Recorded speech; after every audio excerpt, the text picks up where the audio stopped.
we never had.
Welcome to Marich Field here at Phoenix College for today's matchup between the Bears and the Gilbert Chandler Community College Coyotes.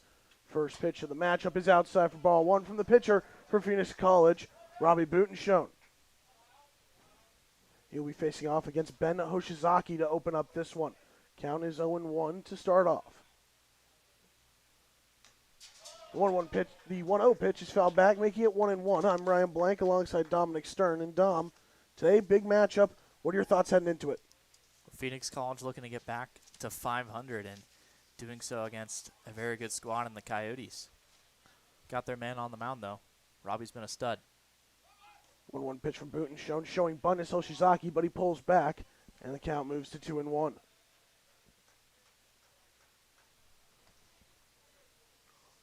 Rest of the lineup goes as followed with Jamison Armstrong, Dante Turgeon, Tate Lewis, Easton Bryant, Camden Plew, Ethan Hatch, Ryder Hancock, and Eric Anderson, as Hoshizaki pokes one through the left side and into left field for a leadoff single. Now stepping up is the second baseman, Jamison Armstrong. Has a runner on, nobody out. Jamison Armstrong.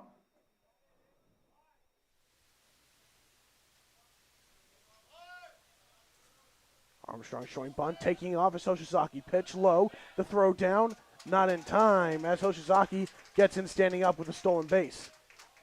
Now runner in scoring position, nobody out here in the first.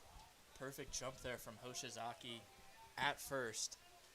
Got in standing up, and as a base runner, when you see the batter score around the bunt, it's normally an easy steal sign because the pitcher wants to throw the ball. Butenschone in a jam now, battles back with a foul ball off the bat off of Armstrong.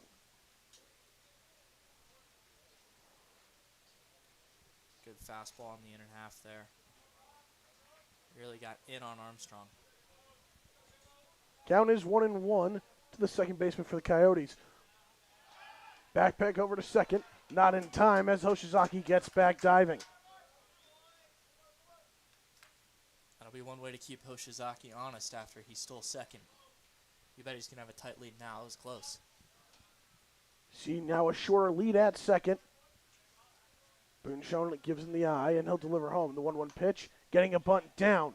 Butenschone fields it, nobody over at first, and he'll get on. Will go down as a hit for Armstrong. Now brings up Dante Turgeon with an RBI opportunity. Now taking off for second, and getting in safely is Armstrong. Now two runners in scoring position. Well, Ryan, plan of attack for the Coyotes, get on base and steal.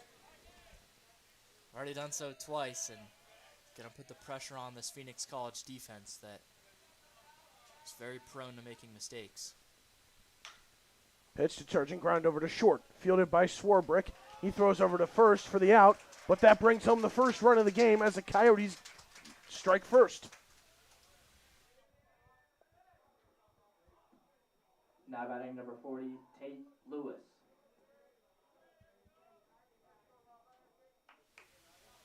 Getting over to staying at second is Armstrong on the play. Now runner on second still, but now one out as it brings up the DH, Tate Lewis. Yeah, but that stolen base there from Armstrong prevents the double play, First pitch is high for ball one. or at least the potential double play.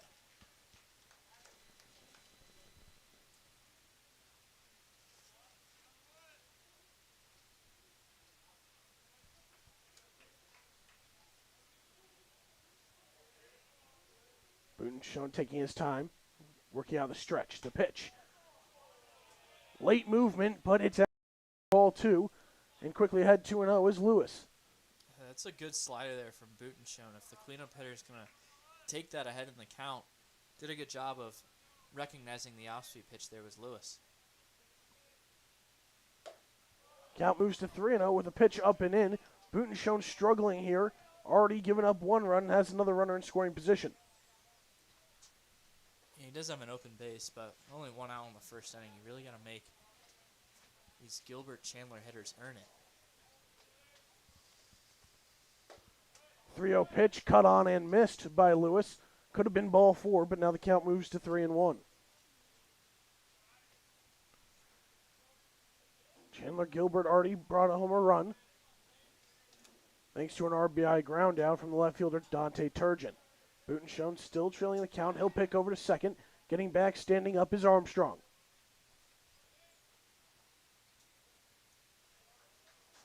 Seeing him take a lot of looks over at second, trying to keep runners close. The pitch home is high for ball 4, and now 2 runners are on with only 1 out, bringing up the 5-hitter Easton Bryant.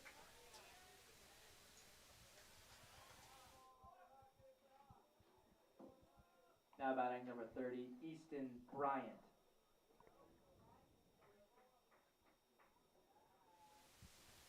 And Budenshone's really in danger here early of letting this one get away from him. Hasn't been hit hard though. Just got to go out there and execute your fastballs, get ahead in the count. High second delivers home. The first pitch is outside for ball 1. See him trying to attack the outside corner, but he's not getting any calls. No, that one was well off the plate. We're sitting right behind home plate here at Phoenix College, and you got to find a way to get ahead because when you put runners on base, these hitters are hungry for those fastballs, and they're going to get them if they're ahead in the count. Battles back. Off-speed pitch catches the zone for strike 1. Fastball command isn't going to be there. We might have to see Butenschone go to those offs when he's behind in the count. Count even at 1-1 to the first baseman, Easton Bryant. Short lead on second for Armstrong. The pitch home. Catches the outside corner for strike 2. Late backdoor movement. Now he works ahead. Yeah, that's back-to-back sliders, so we'll see if Butenschone will want to double up.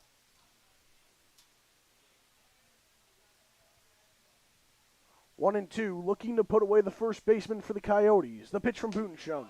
Tries to get a chase with some high cheddar, but no swing, and the count moves to 2-2. So he went to the high fastball. Gotta wonder if you are adjusting the eyesight and now you can drop in an off-speed pitch below the zone. 2-2, still a short lead on second for Armstrong. Butenschone looked back and delivered, and the pitch is fouled back into the netting. Count stays the same at 2-2. You mentioned Phoenix College, Dom, looking to get back to 500. It's not going to be an easy task as they're already learning early, trailing 1-0 to the Coyotes. The repeat of the 2-2, swung on and missed. Butenschone gets a big second out via the K, and now 2 down here in the first. Now batting Camden Blue.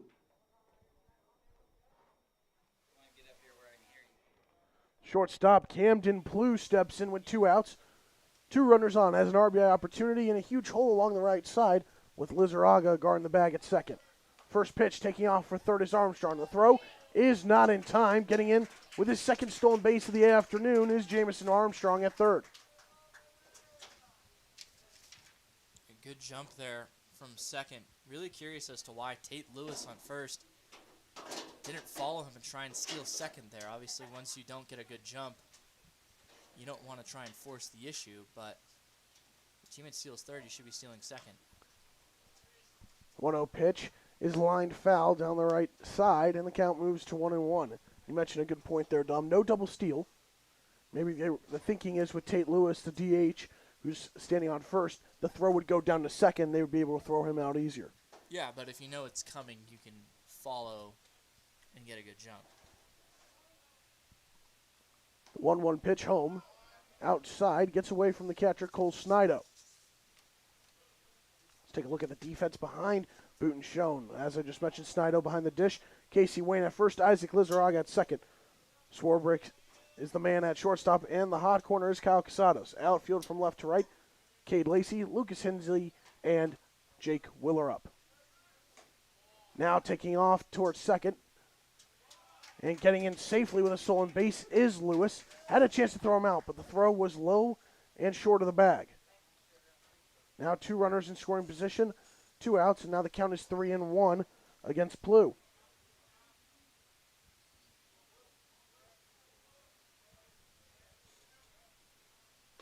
The 3-1 pitch catches the outside corner, and the count moves to full at 3-2. Boonshone looking to get out of this first inning where he's struggled. Yeah, big spot here. If you can only limit the damage to one, that's a great job. Full count pitch is popped up and out of play. Went with the off-speed low in the zone. Looked like you saw Plu bring out the pitching wedge a little bit. Need to hit the link shrine. The repeat of the payoff pitch. Called ball 4 just off the plate and outside, and now the bases are juiced for the third baseman, Ethan Hatch, who steps in. That was a great take there by Plu. That pitch started over the plate, broke off of it. 2-strike count. That's a ballsy take. Now we have a mound meeting coming out with 2 outs, bases loaded. And Dom, from what you've seen so far, where is Boonshone going wrong to lead the manager, Scott Schneider, to take a visit? Well, the fastball command hasn't really been there. The purpose of the fastball is to get that pitch in the zone. It's the pitch you throw the most. It's your straight pitch. So you got to be able to get in the zone with the fastball. And, got to wonder if Scott's just out there saying, hey, man, what's wrong? Like, you've got great stuff out there, Robbie does. You just got to fill up the strike zone. And you know what? If Chandler-Gilbert earns these base hits and earns the base runners, and that's fine, but they haven't really done so early on. If I'm Robbie Boonshone, you just got to fill up the strike zone. You know what? If they get base hits, then that's fine. But you can't be walking batters. Has no room for error now here, Dom. Bases loaded, 2 outs. And the first pitch to Hatch is outside for ball 1. You're seeing him trying to attack with that slider and going off speed, not trusting the fastball early on here. It's never a good sign. Your outing's not going to last very long if that's the case. Pitch up the middle, and the play is botched by Swarbrick. 1 run comes in, and a second will as well. The throw goes to third. Everybody's safe. Getting into second is Hatch, and 2 more runs come in for the Coyotes, and they now lead 3-0. Yeah, if you're Swarbrick, you got to get that ball on that high hop. Got to charge the ball. More of a sense of urgency there at short. That's a play that's got to be made because Boonshone did his job, and if he could have limited the damage to just 1 run, that's a victory. Defensive miscue brings home 2 more.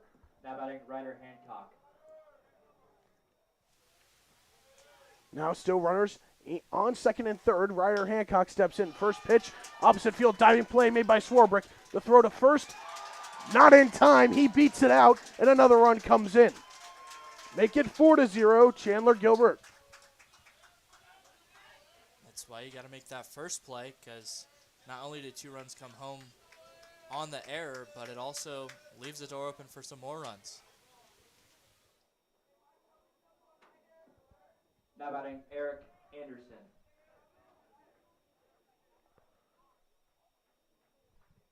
Hancock gets on with a single, brings home another run.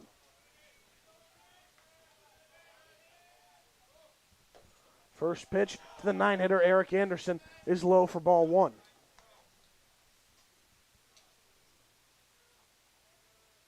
Once again, seeing Boonshone fall behind, and he's only going to get charged with 1 earned run this inning, and that's fine, but Boonshone hasn't done himself any favors.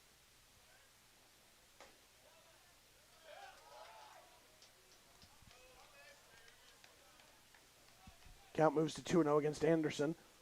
Hitter-friendly count, still runners on the corners. Disastrous inning here for the Bears, taking off from first with a chopper to down the first base line, called foul as it got a piece of Anderson on the swing. Those ones always stink.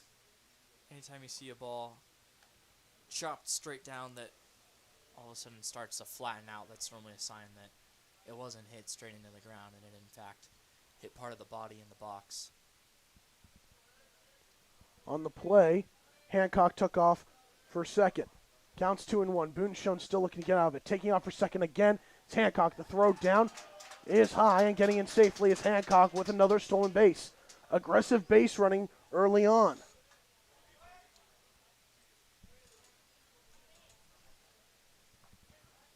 They get 5 stolen bases here in the opening frame, and now action getting loose in the Bears bullpen. Runners on second and third. The 3-1 pitch is outside, and the bases are now juiced, and the top of the order is coming back up with Hoshizaki. Never a good sign when the opposing team bats around.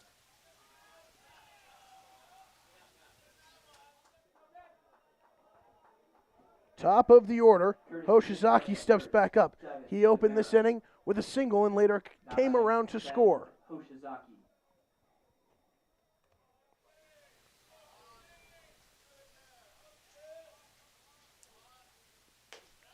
First pitch, high for ball one.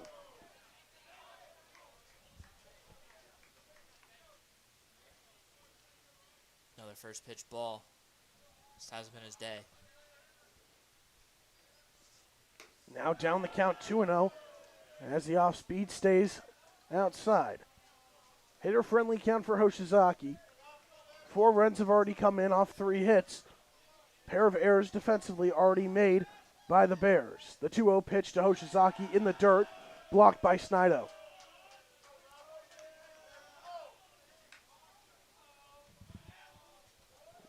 Less than ideal situation to be in. 3-0 count with the bases loaded. Yes. Down 4. The pitch home is high for ball 4, and now Boonshone has walked in a run. 5 have now come across home plate, and it's an early 5-run lead for the Coyotes.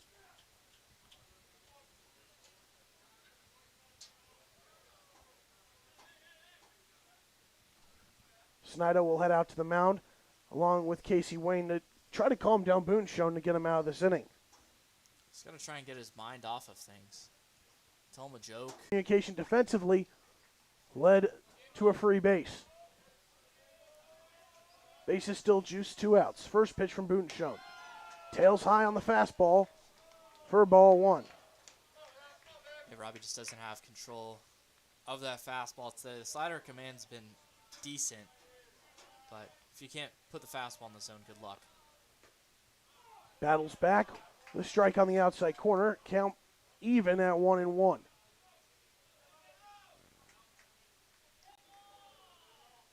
Coyotes eyeing more with the bases loaded still. The 1-1 pitch stays up for a ball. And Scott Schneider in Phoenix College dugout is taking his hat off, signaling to the bullpen, so it's got to be Robbie's guy. Ground ball to the right side, fielded by Wayne. Tosses it over to Boonshone, who covers the bag for the 3rd and final out. Disastrous first inning for the Bears as the Coyotes plate 5. We head to the home half of the first. Chandler-Gilbert out to an early lead.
Bottom of the first here at Marich Field.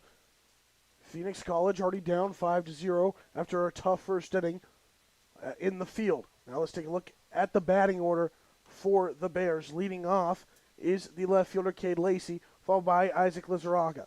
Batting third is Jake Willerup, followed by the cleanup hitter Elias Fiddler. Batting fifth, the shortstop Jared Swarbrick with Cole Snido. Batting sixth. Lower third of the order goes as followed with the third baseman Kyle Casados, first baseman Casey Wayne, and the 9-hitter, center fielder Lucas Hinsey. On the mound for the Coyotes is Patrick Morris. Phoenix College looking to answer after the Coyotes played 5 in the top half.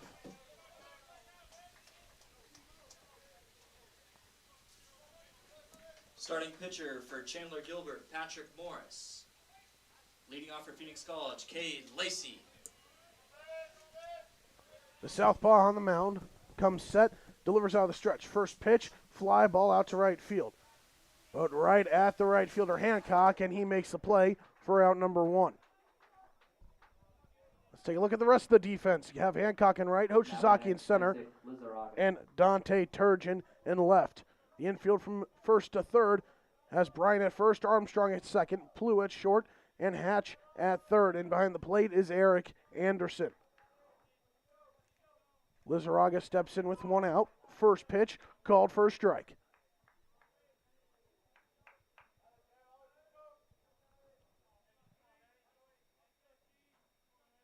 The 0-1 pitch inside, and the count moves to even at 1-1.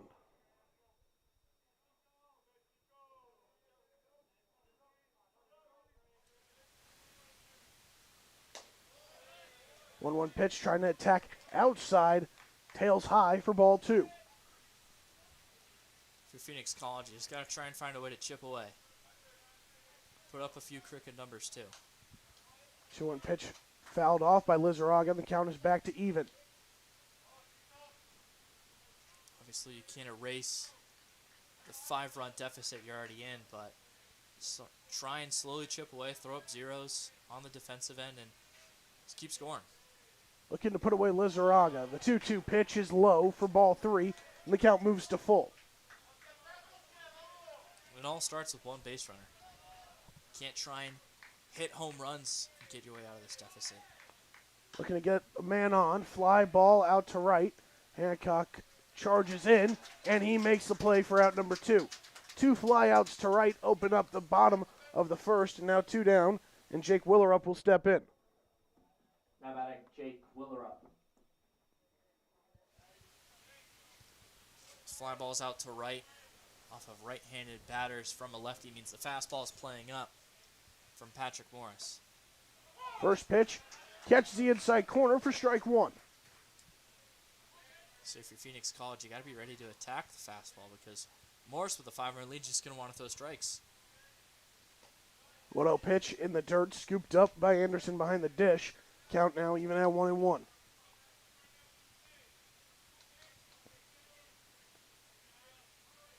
Working quickly is Morris. Line drive on the ground right at the second baseman, Armstrong. He throws on the first, and a 1-2-3 inning for Morris. We head to a break. When we come back, second inning of work here at Marich Field.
Top of the second here at Phoenix College. It's Turgeon, Lewis, and Bryant due up for the Coyotes, and they will face a new arm in Daniel Sotelo for Phoenix College. First pitch from the southpaw is high for ball one. Robbie Boonshone only goes 1 inning. Allowed 5 runs, only 1 of them earned. Down is 1-0 to Turgeon. Pitch from Sotelo catches the outside corner for strike 1. Yeah, that line is kind of confusing because you see the 5 runs, 4 of them unearned, and you're like, Boonshone was fine, but just really couldn't command the zone at all. Line shot past the diving third baseman Casados, and another leadoff single here for the Coyotes. This time it's left fielder Turgeon who gets on. Now batting number 40, Tate Lewis. Turgeon adds to his line. He grounded out, but drove in a run in the first. Now gets on with a single. This brings up the DH, Tate Lewis.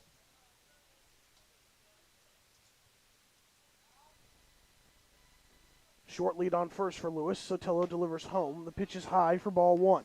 And if you're Sotelo, you got to do exactly what you just did to Turgeon. Just fill up the strike zone. If Chandler-Gilbert is going to hit the ball, they're going to hit the ball, but you got to make them earn it. You can't keep issuing walks down 5. Ground ball to the right side, fielded by Lizarraga, but he bobbles it and it's off his glove. Glove toss to first is in time.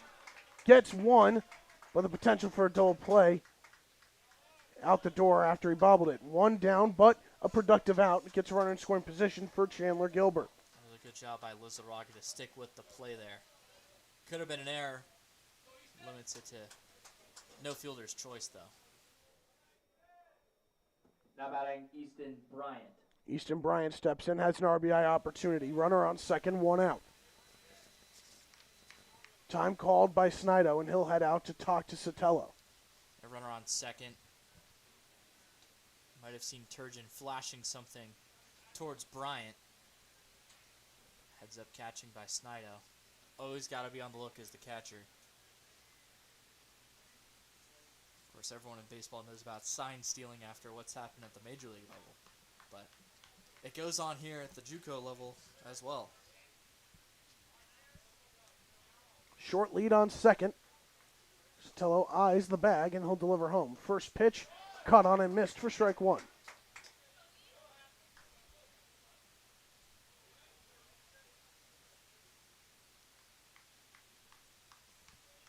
First time that Sotelo's gotten ahead with a first pitch strike. Still working out of the stretch, delivers home on the 0-1. Swung on and missed by Bryant for strike 2. He struck out in the first. Already down quickly 0-2 here in the second. Maybe Lightning will strike twice.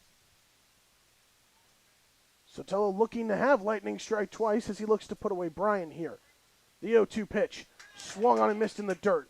Blocked by Snido, and he'll throw down to first for the out. And Dom, you were correct. Lightning does strike twice. Second time that Bryant has gone down on strikes.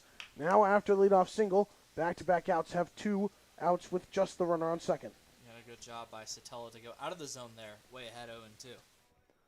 He was ahead 0-2, went for a chase pitch with off speed in the dirt, and it was effective getting the chase. Now the shortstop Plew steps back in. Still a short lead on second for Turgeon. First pitch in the dirt, cut on and missed. Back in the first, Plew walked and later came around to score. And he drew that walk to extend the inning when it was just 1-0.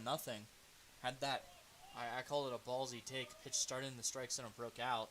It was a nice pitch read and way to pick up the pitch. Otherwise, could have swung right through it, and it would just be a 1-0 game, and Boonshone would probably still be in the ball game.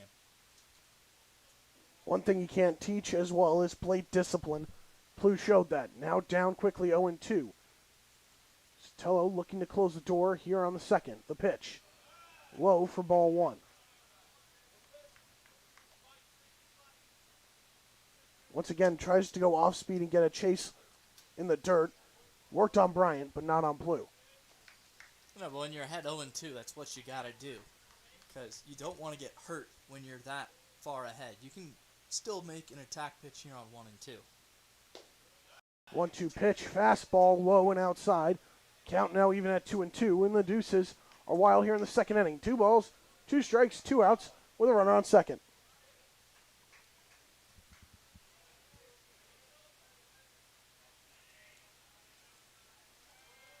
Stella comes set, he fires. The pitch is outside for ball 3. Count goes from 0-2 to 3-2.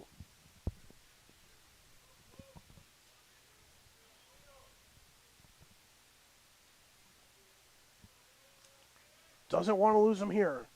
Full count to the shortstop for the Coyotes. The pitch. Called strike 3 on the inner half.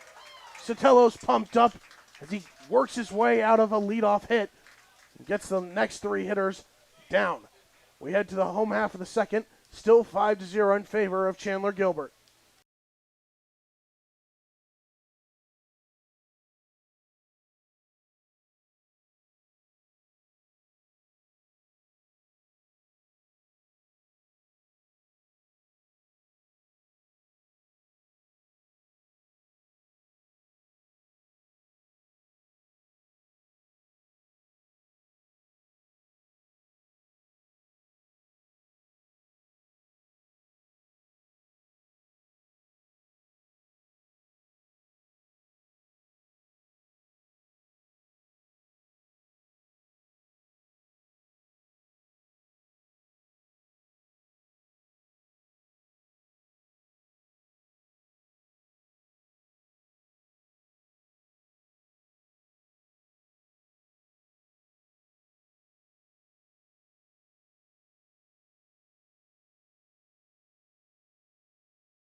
Fiddler, Swarbrick, and Snido due up here in the home half of the second as the Bears look to cut into the 5-run deficit. Morris worked a 1-2-3 inning in the home half of the first. He faces Fiddler. First pitch. He catches the corner for strike 1. Phoenix College got to be attacking that first pitch fastball. I know that was a good spot on the outside corner from Morris, but that's the pitch you want, because then you're going to get an off-speed pitch just like that. Count moves to 0-2. Fiddler swung through the off-speed. You take the fastball in the zone, you swing at the off-speed pitch out of the zone. You're really at the control of Morris.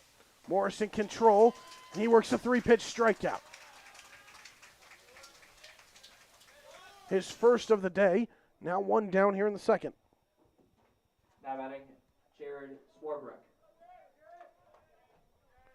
Jared Swarbrick will step in. Committed an error back in that first inning that allowed 2 runs to come in and score. First pitch called for a ball.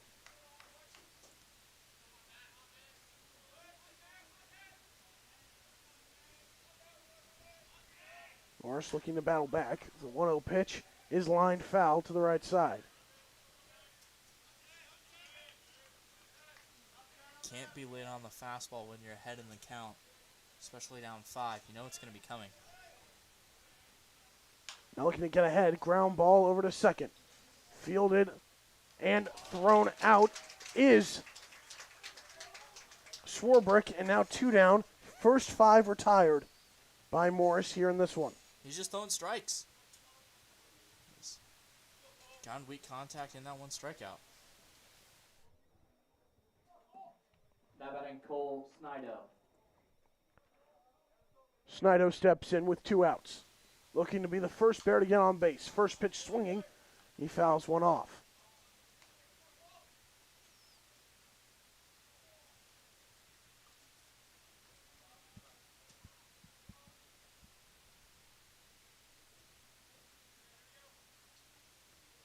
The 0-1 pitch. Fastball stays up and outside. Count moves to even at 1-1.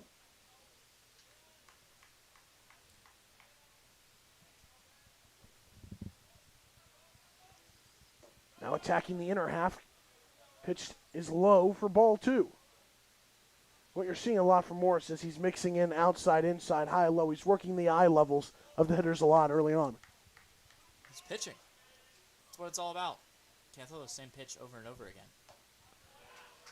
Snido cuts through that one, and the count moves to 2-2.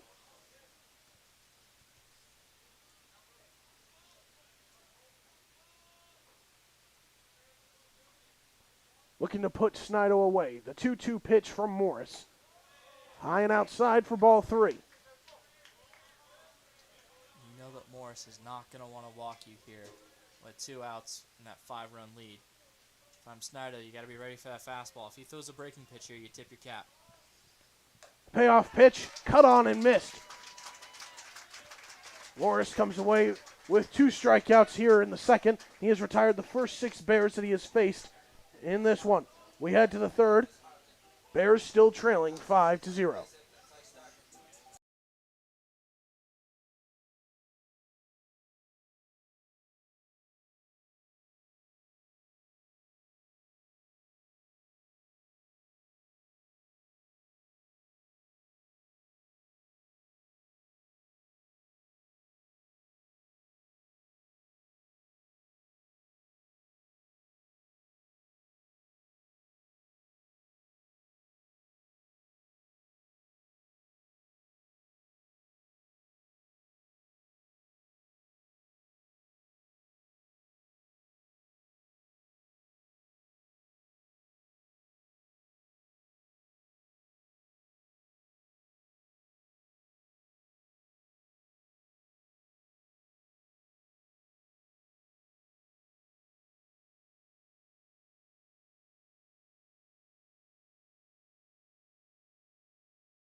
Ethan Hatch leads it off here in the third.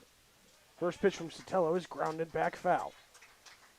Hatch in the first inning grounded one up the middle to what we thought would be the ending out, but an error by Jared Swarbrick out as short allowed 2 more runs to come in, and then after that, 2 more came in to make it 5-0. Count moves to 0-2 on Hatch. It's the bottom of the order for Chandler-Gilbert, an opportunity to throw up another 0. The 0-2 pitch popped up into shallow center field. Coming in is Hensey, and he makes the play on the run for the first out. Get ahead and make an out pitch. That's exactly what you got to do. Stepping in is the right fielder, Hancock. In his first at-bat, he drove in a run with an infield single. Lefty v. lefty matchup here. Sotelo looking to get his 5th straight hitter out. First pitch. In the dirt, and it gets away from Snido for ball 1. Did that hit the plate? Or It looked like it did hit the plate. that ball went way up there. Zing. The 1-0 pitch trying to attack the inner half. Stays too far in, and the count moves to 2-0.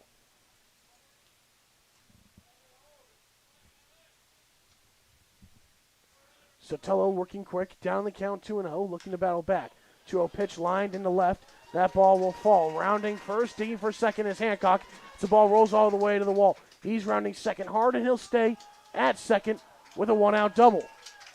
3rd straight inning that a man has gotten into scoring position for the Coyotes. That was a great piece of hitting there from Hancock. We've already seen him go the opposite way twice. Seems to be that's a strength of his. Eric Anderson now steps in, has an RBI opportunity. With how deep the outfielders are playing, a ball to the grass could bring Hancock in from second.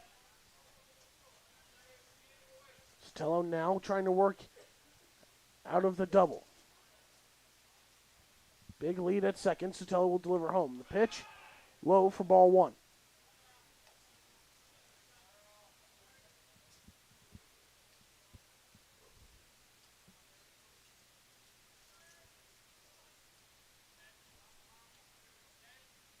Once again, hitter gets ahead early against the Phoenix College pitching staff. The 1-0 pitch from Sotelo, cut on and missed. Count is even at 1-1. Good block from Snido behind the dish. Hey, you want to try and keep that runner at second with one away. There's, of course, more ways to score from third with one out than there are with two. So if you're able to get Anderson to ground out here and Hancock's able to move up to third, that's fine because then there's two outs. Anderson showing bunt, pulls back pick down to second from Snido, and Hancock gets back safely. I don't know why you would flash bunt there if you're Anderson. There's one away, there's a runner on second, so it's not a productive out to get Hancock over to third. All of a sudden, you just kind of gave up a strike, especially up 5. You're not going to try and play for a run. You're trying to play for as many as possible. Count now 1-2. Pitch. Inside. Count back to even. Look good from up here, Dom. And it looked like Anderson thought it was good, too. He kind of like threw his head back in frustration. Didn't get the call. It's a tough break for Sotelo. Even at 2-2. Runner on second. Now taking off for third. The pitch is inside for ball 3. And getting another free bag is Hancock. The 6th stolen base of the game so far. And it's the little things. You got to be able to hold runners on. I know with one out, you're not expecting the Coyotes to steal up 5, but Hancock just picked up on the timing of Sotelo. Just went with the same timing over and over again. It's easy to steal on that. Infield playing in. The 3-2 pitch grounded right back at Sotelo. He gloves it. Eyes third and throws on the first for out number 2. Big play made on the mound by Sotelo as he keeps the runner at third. Now 2 down. Especially when the ball's hit towards the arm side of the pitcher, it's harder to make that play because you're falling towards the glove side when you're pitching. So, nice display of athleticism on the mound. Top of the order now stepping in with Hoshizaki. First pitch from Sotelo. Fly ball out to left. Coming in is Lacey, ranging over, and he makes the play on the run. Back-to-back scoreless frames from Daniel Sotelo. Keep this game at a 5-run deficit for the Bears as we head to the home half of the third when we come back.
Lower third of the lineup due up here against Morris for the Bears in the third, starting off with Kyle Casados. First pitch called for a strike on the outside corner. Fastball's coming in there early in the count. Phoenix College has got to attack it. Showing bunt, tries to get one down as Casados, but he fouls it back. The count moves to 0-2. I'm just not a huge fan of squaring around a bunt down 0-1 for a base hit. It's so hard to get a drag bunt base hit, especially when it's 0-1 because now it's 0-2. Looking to put him away, he does. Called strike 3 on the outside corner. Back-to-back strikeouts dating back to that last out in the second. One up, one down here in the third. Casey Wayne will step in. Usually an outfielder playing first base today. First pitch from Morris is in the dirt for ball 1. Scott Schneider, the manager of Phoenix College, taking advantage of his height over there at first base. That's what we do with you on our slow pitch softball team, Ryan. But I am not as tall as Casey Wayne. He's got a good 3-4 inches on me. Yes. But compared to the rest of our scrub team, I would you're not. the tall one. Our team is not scrubs. Ground ball to the left side, fielded, and the throw into first. Great scoop over there at first by Bryant. Off the throw from Plew. 2 up, 2 down here in the third. And just what a natural play over there, short by Plew. Took a couple steps in the hole, knew exactly where he needed to be to field the ball, and rifled it on over to first. Looks as pure as our shortstop for our intramural softball team, Dom. Lucas Hinsey steps in, the 9-hitter. First pitch swinging. Deep fly ball over to left center field. Ranging over is Hoshizaki, and he makes the play. Another 1-2-3 inning as the first 9 Bears go down in order. We head to the fourth, still 5-0 in favor of Chandler-Gilbert.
Jamison Armstrong leads it off here in the fourth for the Coyotes. After our 5-run first inning, Daniel Sotelo has come in and not allowed a run. First pitch, grounder over to second. Lizarraga fields it and throws over to Wayne. 1 pitch, 1 out here in the fourth for Sotelo and the Bears. Now batting number 13, Dante Turgeon. That's what you got to do. You just got to throw strikes. Especially when you're down, you just want to hammer the zone. You can trust your defense. Good defense, especially on that infield. Yeah, I mean, what? Chandler-Gilbert only has 1 extra base hit? Like, it's not exactly like they're beating you right now. Phoenix College is beating itself. First pitch is outside for ball 1 to Dante Turgeon. He's had a big game so far. Singled in the second after driving in a run in the first. Once again, Sotelo attacks that outer half, gets a called strike. Count even at 1-1. Working quick, trying to get ahead. Pitch in the dirt for ball 2. And Ryan, going back to what you just said after that 1-0 pitch, it's typically what you see lefties try and do to right-handers, knowing that righties getting that right and left matchup are going to try and pull the ball.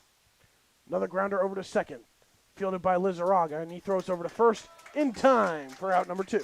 That's what you do if you hit that outside corner. You're not going to get as solid of contact because the righty's not going to be able to pull the ball effectively.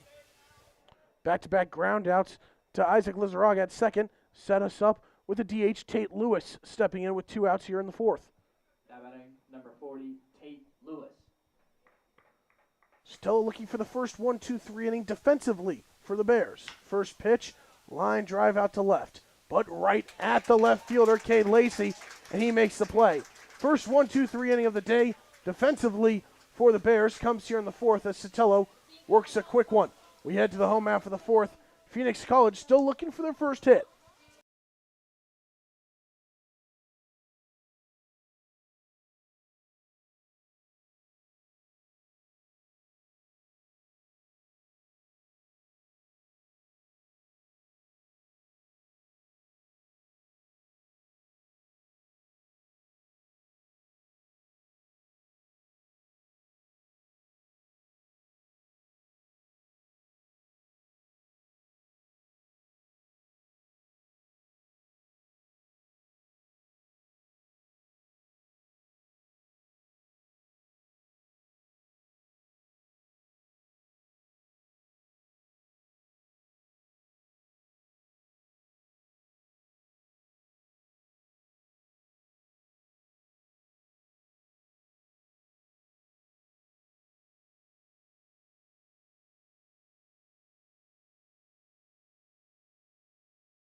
Top of the order for Phoenix College here in the 4th. Cade Lacey steps in. First pitch from Morris. Swinging, line drive out to center field. Giving chase is Hoshizaki, and he makes the play for out number 1. Just like his counterpart Sotelo, 1 pitch, 1 out in the 4th. Now batting Isaac Lizaraga. That's what happens when you throw strikes. Like, it's obviously easier than it sounds, but if you throw strikes, you're going to be able to get outs. He can trust his defense. He has a 5-run cushion as well. First pitch called for a strike to the second baseman, Isaac Lizaraga. I'm not going to provide riveting color commentary, but you just got to throw strikes. I think you're pretty riveting. The 0-1 pitch stays up in the zone. Anderson tried to frame it, but it was too high for ball 1. Just out here talking ball. Showing bunt is Lizaraga. Does not pull back in time. Count moves to 1-2, and that's the second straight inning. We've seen that from Phoenix College, Dom. Yeah, I was about to point that out. Like I said, I'm not a fan of doing that when you already have 1 strike on you. No strikes, go for it. 1 strike, I don't like it. Line drive up the middle, gets past the second baseman Armstrong. Lizaraga collects the first hit of the day and is the first base runner of the day for Phoenix College here in the 4th. Nice piece of hitting there behind the count. Didn't try to do too much, just throw it right back up the middle, put that pitch where it was.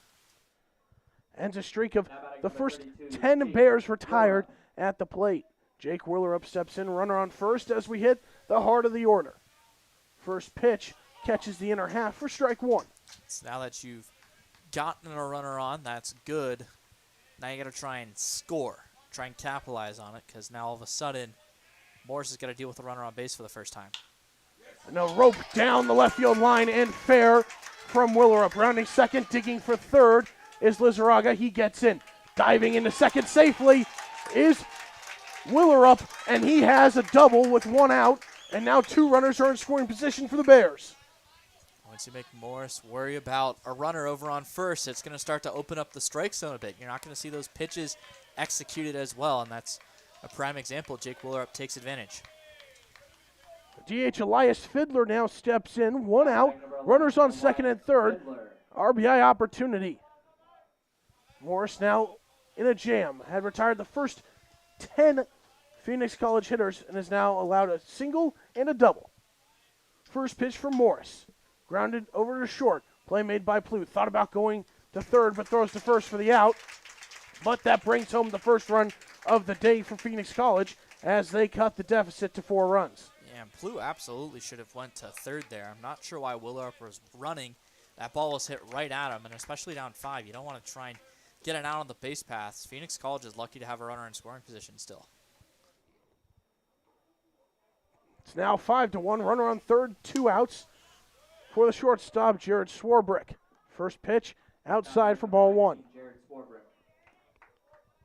And if you're Fiddler there, you did your job. Of course, you want to drive in both runs, but it's just good to get one. Exactly. You gotta chip away. I said it back in the first inning. Obviously, you would have wished you did that earlier, but you got to start somewhere. Better late than never. And not only was it a productive out getting the run home, you also move up Swarbrick to third, although a little lucky. Count is 2-0. Swinging at the high cheddar is Swarbrick, and the count moves to 2-1. Yeah, when you're up 2-0, obviously you're hunting the fastball, which it's pretty clear that Swarbrick was, but you got to see it down. You don't want to give a free strike away there. 2-1 pitch grounded over to the left side, fielded by Plu. The throw to first is in time. Morris works his way out of a jam with 1 out, but surrenders a run. Phoenix College is on the board, trailing 5-1 as we head to the 5th.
Bryant, Plu, and Hatch due up against Sotelo here in the 5th. Phoenix College cut the deficit, plating 1 run in the home half of the 4th. First pitch is in the dirt for ball 1. And if you're Sotelo, you just got a run of support. You want to do your best to not give that run right back immediately. It's going to be the first time we're going to see how Chandler-Gilbert responds. 1-0 pitch showing bunt is Bryant, but he pulls back for ball 2. You know, it's more of a basketball or a football thing because unlike in baseball where you can have multiple opportunities to score in an inning, in those sports, once the opponent scores, they have to give the ball back. So classic comeback is score, stop, score. You have to put up a 0 here, though, if you're Phoenix College for that to happen. Line drive right at Wayne. He makes the play for the first out. I think I just mansplained sports. Now batting number 3, Camden Plu. Plu steps in his last time up. He struck out looking. First pitch from Sotelo. Low for ball 1. Sotelo currently on a streak of 6 straight retired hitters. Yeah, he's done exactly what Scott Schneider has asked out of him. Anytime you have a reliever coming in the second inning, that's obviously suboptimal. Fly ball out to center. Going back is Hinsey. He gets under it and makes the play for out number 2. Now batting number 24, Ethan Hatch. Ethan Hatch will step in. I mean, I've kind of highlighted it, but Chandler-Gilbert hasn't done anything special at the plate. It's just that one double. And that runner didn't even come around to score. They were just gifted 4 runs in that first inning. First pitch called strike to Hatch, and Sotelo's ahead in the count early. You mentioned that, Dom. 4 walks and only 3 singles. That led to 5 runs in that first inning. Count is back to even at 1-1 following a pitch outside from Sotelo. And you think it would only be 1 run given up if Swarbrick didn't make that error out at short. And we could potentially be in a tie game. Yeah, at the same time, Butenschon's also still on the mound, so who knows. Sotelo's come in and he's been really good. He's certainly been far more effective than Butenschon was, despite what the 4 unearned runs would tell you. Count is 2-1. Pitch gets away from Snido and away from Sotelo, and the count moves to 3-1. Because while Butenschon did get 5 outs in that inning, that counts the bunt and the error that was made at short, he walked a lot of batters and was all over the zone. And a walk puts a runner on with 2 outs here, bringing up the right fielder, Ryder Hancock. Yeah, 2-out walks are a pitcher's worst enemy. As soon as you feel like you're close to ending the inning, a free pass, never a good sign. Only the third base runner to reach base against Sotelo here in this one, and just his first walk compared to Butenschon, who had 4 walks in his lone inning of work. Sotelo eyes first, short lead, and the pitch home is low for ball 1. Snido thought about taking a walk out to talk to Sotelo, but threw the ball back. So we've seen Hancock go the other way both times. Curious to see if Sotelo's going to pitch him in now. Tries to attack the outside part of the zone. That pitch is called low for ball 2. 5 of the last 6 pitches for Sotelo have been balls.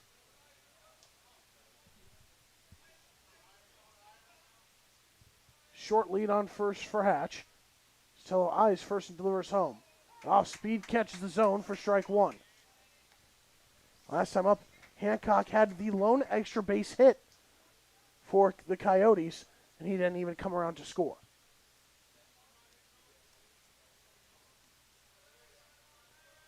The 2-1 pitch.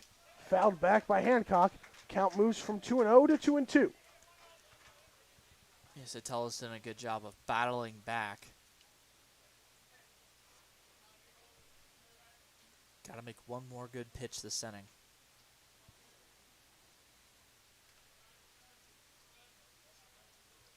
One pitch away from getting out of the 5th. Sotelo comes set. He's been working quick a lot throughout his 2 2/3 innings. The pitch. Grounded softly. Sotelo comes off the mound, fields it, shuffles it over, and in time for out number 3. Pitchers are athletes, folks. Daniel Sotelo proves it there as he works another clean inning. We head to the home half of the 5th. Bears got one last inning, looking to continue to claw their way back in it.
Cole Snido leads it off here in inning number 5 for the Bears. He'll be followed by Kyle Casados and Casey Wayne. Morris still on the mound. His first pitch is outside for ball 1. He had 3 scoreless frames, 3 perfect frames before allowing 1 run in the 4th. And once the lineup flips over and each batter in the lineup seen you, it's a lot harder to pitch out there on the mound. Count moves to 2-0 with a pitch low in the dirt. And it's been primarily fastballs, as it typically is from these JUCO starters from Morris. At some point, Phoenix College is going to be able to jump on him. That's why we were able to see a run last half inning. 2-0 pitch. Snido thought about it, but held back, and it's called for a strike on the outer half. Yeah, you mentioned outer half. That was outside corner, too. You know, that's not the pitch you want 2-0. Not going to be able to drive it. Nearly the same location as the last pitch. This one just a little bit more off the plate. The count moves to 3-1 to the Bears catcher. Morris looking to battle back. The 3-1 pitch, cut on and missed by Snido. Could have been ball 4. Yeah, that high cheese, we've seen Morris go to it behind in the count a little bit, and it's been effective, so it's clearly a plan of attack. Payoff pitch from Morris. Tails outside, and Snido gets on with a leadoff walk.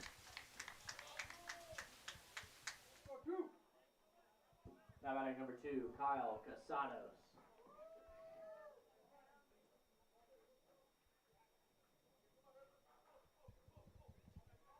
Pinch runner coming on for Snido here.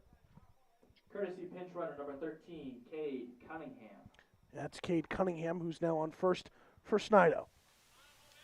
Speed threat, could see him try to take off and swipe a bag getting into scoring position. Kyle Casados steps in. Huge hole along that right side. Tries to get a bunt down. He does. Coming off the mound is Morris. Fields it, and he doesn't attempt to throw. Casados gets on with a bunt single, and now 2 runners are on for the Bears. And bunting away from that left-handed pitcher to the arm side. Talked about it an inning ago when Sotelo was on the mound. It's a really hard play for the pitcher, and Casados trusts himself to bunt. That's why we saw him attempt to do so in his last at-bat to no success. This time, not the case. Now a mound meeting for the Coyotes.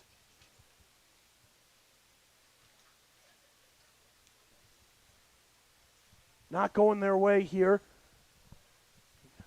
First two hitters reach base. Snido via a walk, and then a bunt single from Kyle Casados. Now Casey Wayne will step in, has an RBI opportunity as Phoenix College looking to inch their way back in it even more. And just chip away. Talked about it last half inning. You need to score, then you need to stop, and then you need to score. That's how in ball games, prime opportunity right here. Now batting number 27, Casey Wayne. In his first at-bat, Wayne grounded out to the shortstop. Huge hole on that left side.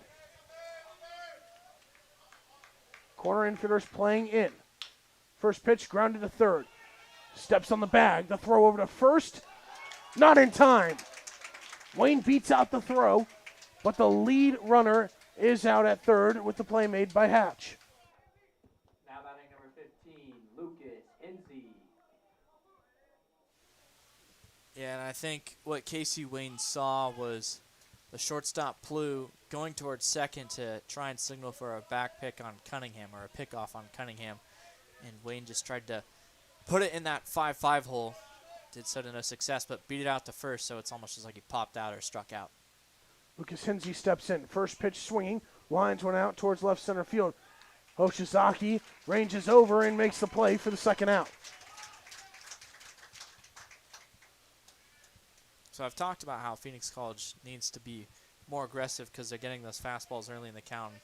Prime example right there of Lucas Hinsey. Swing it away, hit the ball hard. Unfortunately, in baseball, it's hard. Yeah, 8 fielders out there. They're all positioned to get you out. 2 down. Top of the order with Cade Lacey now up. Morris looking to get out of a jam that once had runners on first and second and nobody out. First pitch was outside for ball 1. Third time through the order now. So this is good opportunity for Cade Lacey. You've seen him twice. Pitch lined, fair, and down the left field line. That'll go all the way towards the wall. 1 run comes in. Wayne rounding third. He's heading for home. The throw home is a good one, and the tag is in time. What a play by the Coyotes. Turgeon fields it, gets it to Plew, who throws to Anderson to throw out Wayne. However, Phoenix College brings home another and cuts the deficit from 4 to 3. We head to the 6th. Phoenix College still working their way back.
The 9, 1, and 2 hitters due up against Sotelo here in the 6th. He's worked 4 scoreless innings so far after replacing Butenschone after the first.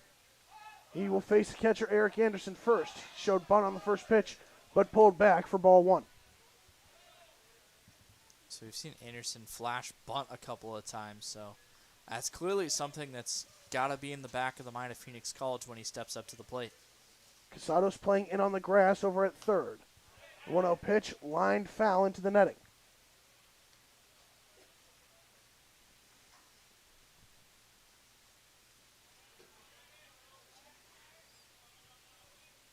Count is 1-1. Sotelo trying to work ahead. The pitch is lined up the middle and into center field for a leadoff single. Anderson now reaches base for the second time today. Another prime example of a hitter trying to not do too much and just put the ball in play and putting it back where it came from. The pitch is on the outer half. You can't try and pull it. Courtesy pitch running at first, Devin DeVera. Devin DeVera now comes Now in batting number at 120, first as a Ben pinch runner for the Hoshizaki. Coyotes. Ben Hoshizaki steps up. Bears have scored 2 runs in the last 2 frames offensively, have cut the deficit to 3 runs. Sotelo looking to keep it that way. Short lead on first, taking off is Anderson. Ground ball to the right side, gets past the diving Lizarraga. Heading for third is Anderson, and he will get in safely. Now, runners are on the corners, nobody out for Chandler-Gilbert. Perfectly executed hit and run there. On the pitch, running was DeVera, second baseman covering, and all Hoshizaki has to do is just hit the ball to the right side where you've got an expanded hole. Back-to-back singles now have runners on the corners. Now batting number Sotelo 10, is in a jam. Armstrong.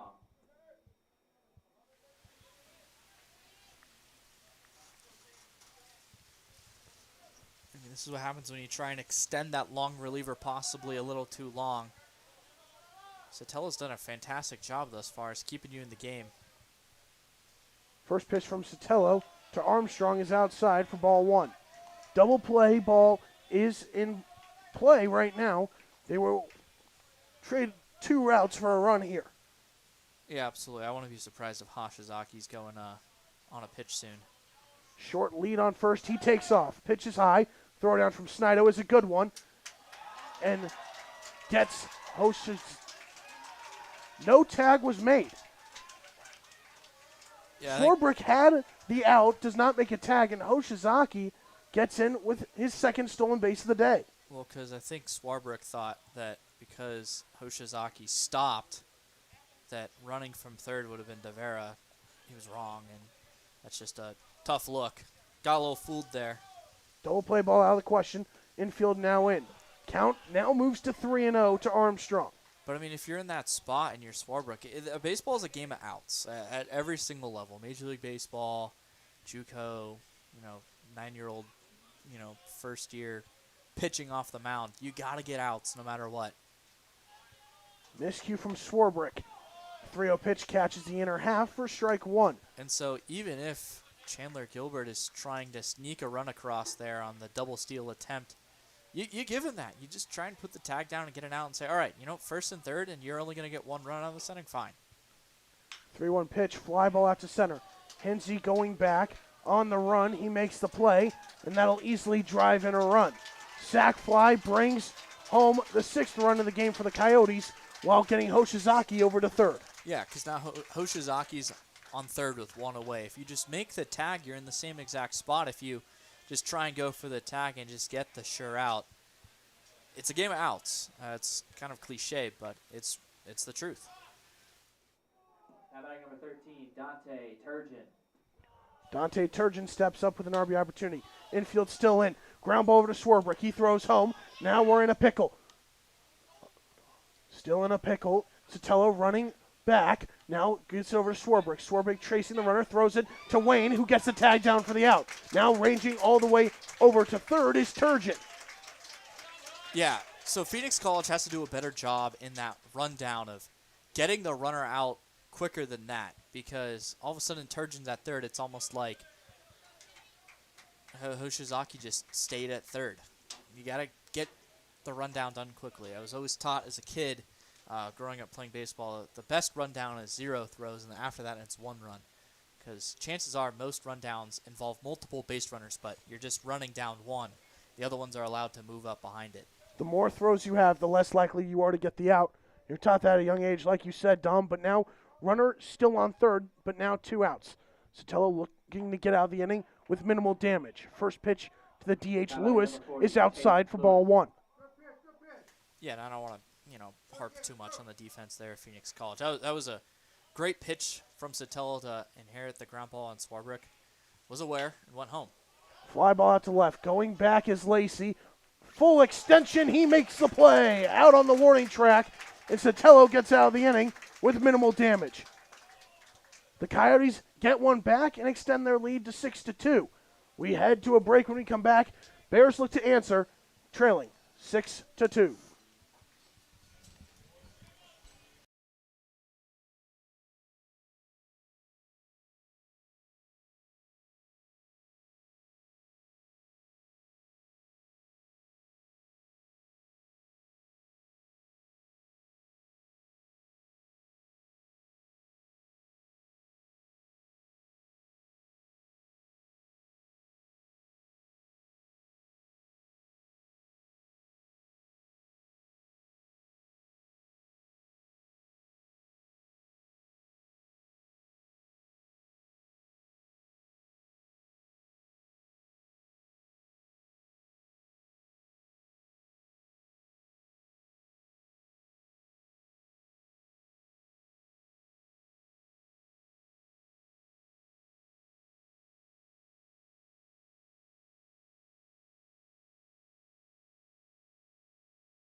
Isaac Lizarraga leads off the 6th here for Phoenix College. Deficit back to 4 runs after the Coyotes brought home 1 in the top half of the inning. First pitch from Morris, who stays on for inning number 6, is called a strike on the outside corner. The 0-1 pitch. Flared out to shallow right field, giving chases Hancock on the run, sliding, can't make the play. Bounces away from him. Lizarraga eyeing second. He'll get in with a leadoff hit. Hancock kind of hesitated there coming in. He would have been able to run under that ball and catch it at least waist high, and that's where you want to watch the ball because you can actually see it go into your glove. Instead caught it lowered.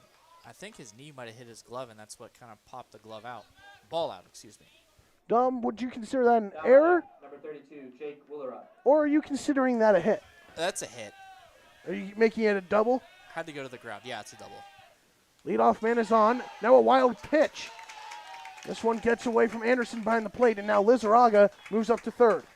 Yeah, You see, that's mistakes compounding on itself. Fly ball to right, should have been caught. It's not. Obviously, it was a tough play. Hancock had to run a long way and come all the way in and make a ultimately sliding grab. And then a wild pitch or a pass ball, not really sure how that's scored, but you can't have that happen. Count moves to 2-0 against Jake Willerup. He doubled in his last time up.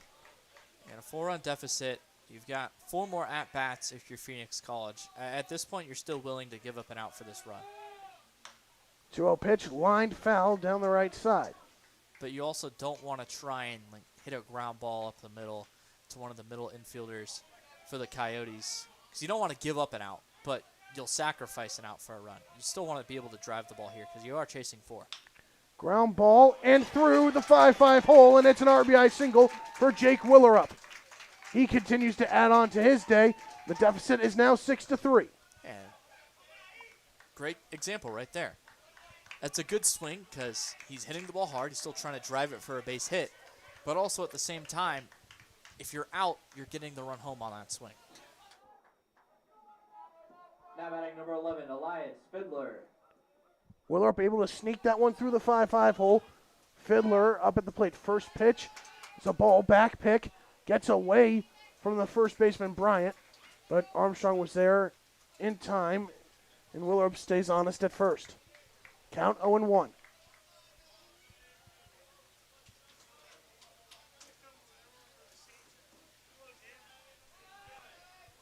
Morris eyes first and delivers home. The pitch, grounded, foul. Hatch let it take one last hop, and that hop was foul. A little bit of a tough play. Slowly rolled down the line. Those are always tough. So I'd say it's probably a smart play by Hatch. Count is 0-2 to the DH for the Bears. This pitch from Morris has got to be out of the zone. Heart of the order, 0-2, already 2 base hits. Tries to go for a chase in the dirt, but no swing from Fiddler, and the count moves to 1-2. Yeah, that's a good spot. Exactly what I just mentioned. 1-2, you can still make an aggressive pitch. Try and get Fiddler to chase, as he does. Morris gets the chase and gets out number 1 via the strikeout of the DH Elias Fiddler. Now batting Jared Swarbrick. The 4th strikeout of the day for Morris. Jared Swarbrick steps in, 1 out with Willerup still on first. Huge hole to the right side. First pitch in the dirt for ball 1. Block from Anderson keeps Willerup honest over on first base.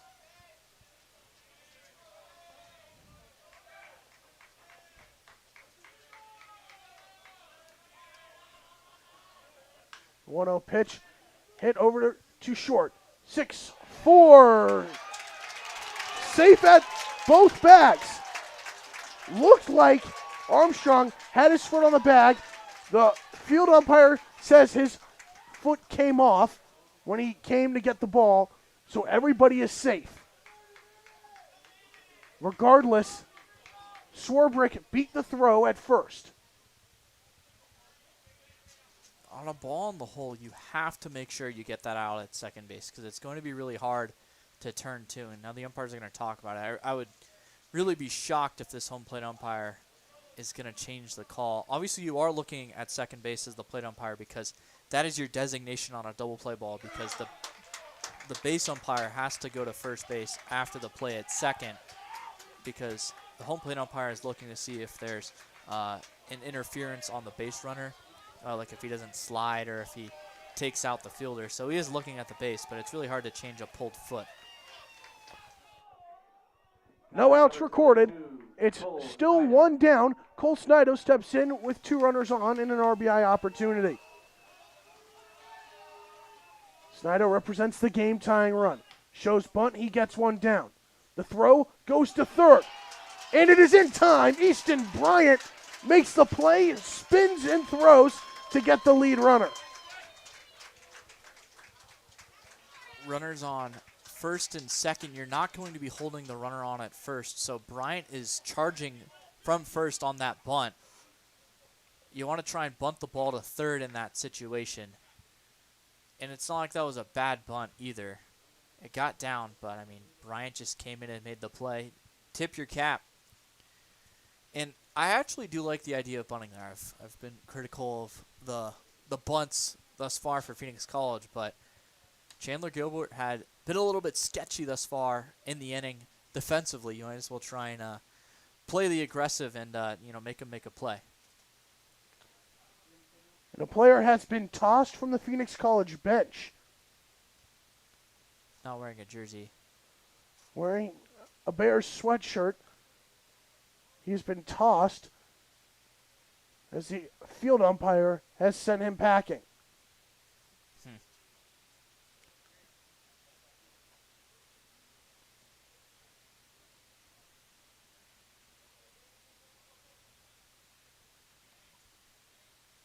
It's just kind of suboptimal if you're Phoenix College. You're kind of getting the momentum back in this game.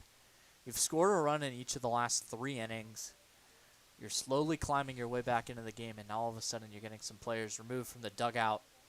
Energy kind of dies once that happens, too. That's just not exactly what you want. Normally you're getting ejected when things aren't going your way, but things have been going Phoenix College's way over the last several innings. I mean, really essentially since the top of the first. So that's really puzzling for the Bears here. Looks like a player who was in a jersey has been ejected. Huh. 2 players have been ejected for Phoenix College. One in uniform, one not in uniform.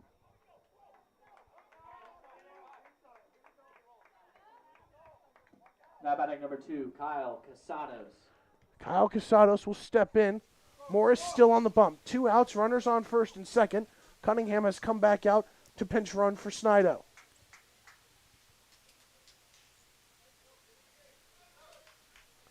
Score still at 6-3.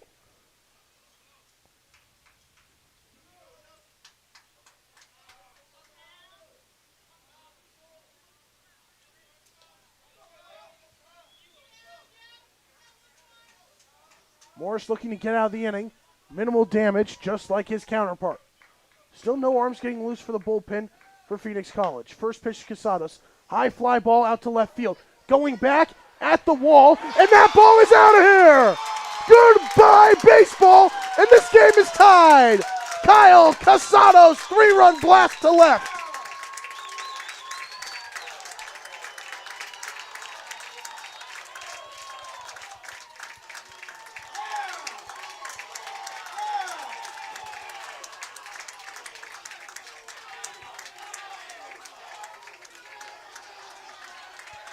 Right after the ejections, they just come right away and swinging at that strike.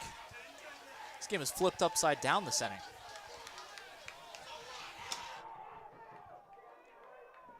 After once trailing 5-0, it is now tied at 6. Now the home plate umpire having a conversation with Scott Schneider.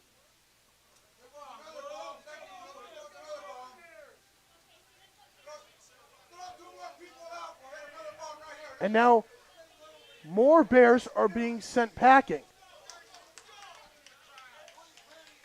Phoenix College is leaving the dugout. Looks like Scott Schneider is looking to have a talk with his team. And now the home plate umpire is asking for the Phoenix College athletic director. Scott Schneider pulled his team from the dugout. He was looking to have a conversation with them outside the dugout.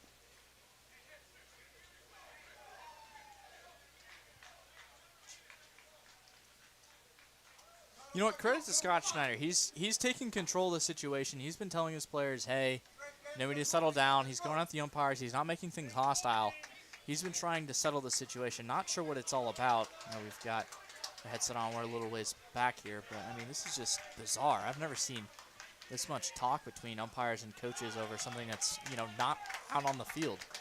Especially at the college level, there's a lot of chippiness and a lot of chatter from the dugouts. Casey Wayne at the plate, 1-0 count. Morris looking to get out of the inning, following the home run, count now 2-0. Schneider had a couple words with his team, then they're back in the dugout. He loves their intensity, but he might be asking to take it down a peg. Dom, we're both guys that have experience as umpires, not at this level, but we both have experience as umpires. What could have been the reasoning for the ejections? It was probably something that was being said to one of the players. Obviously, a lot of these players played together in their high schools, both as teammates and as rivals. It's very competitive out here. So maybe there were some words being said to the players. Maybe there were some words being said to the umpires. Most importantly, you can't really say anything to the umpires. But if it's normally something between players, the umpires normally don't get too involved. So that's what's kind of been shocking. Count now full to Wayne.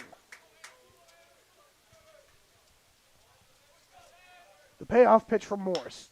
Grounded over to short. Plew makes the play, and he throws over to first in time. Morris is able to get out of the inning, but not before Kyle Casados blasts one over the wall in left field to tie this game up at 6. We are through 6. We head to the 7th. Brand new ball game. Chandler-Gilbert and Phoenix tied up at 6.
Eddie Torres has come into the game after 5 innings of work from Daniel Sotelo, who kept this Phoenix College team in the game.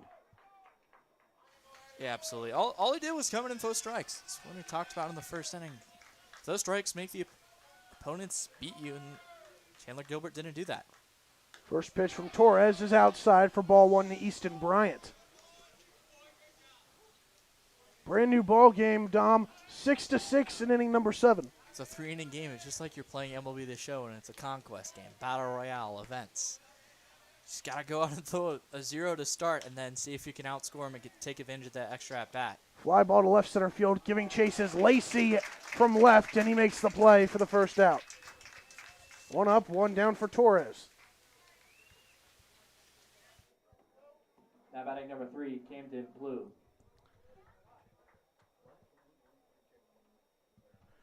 Camden Plew steps in. So far today, he's reached base only once, and that was in the first with a walk. Snider signaling to Torres, trying to go more outside, but the pitch catches the inside corner for strike 1.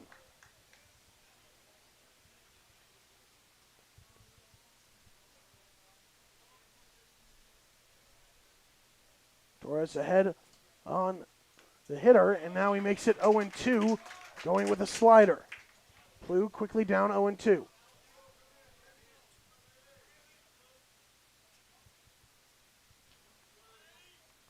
looking to put away the shortstop for the Coyotes. The pitch. Lined foul down the left field line. Will repeat the count. Torres is really going to mix up that slider and two-seam fastball from that three-quarter arm slot. It's definitely a different look than what all these players are used to. See a lot over the top. Torres is a different dynamic. Repeat of the 0-2. Once again, the lined foul. But Plu does not seem to be fooled.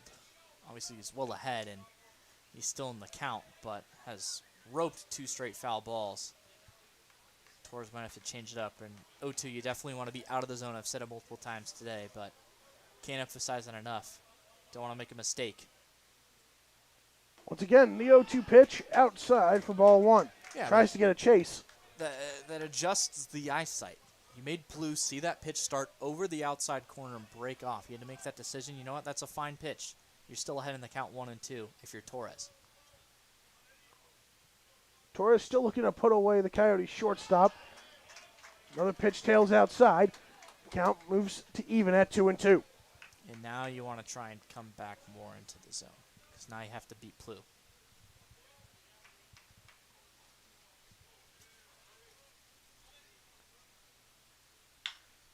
Pitch from Torres is hit hard and hit all the way out to left center field. Giving chase is Lacey, and he makes the play against the wall. Cade Lacey showing off the leather. Dugout tipping their caps to their left fielder. Yeah, Plu was on Torres that entire at-bat, so I'm not shocked to see the ball hit out to the left center field gap. I mean, that's just a hang with him. Plu did everything he could right there. Now batting number 24, Ethan Hatch.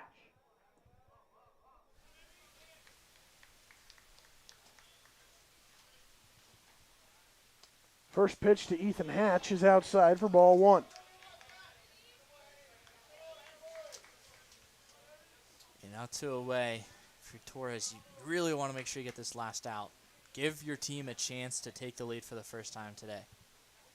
1-0 pitch, still trying to attack the outside corner, just off for ball 2. Yeah, and of course Torres is going to attack that corner with a sweeping slider, but this is where things can kind of unravel. You get those first 2 outs after a hard hit second out.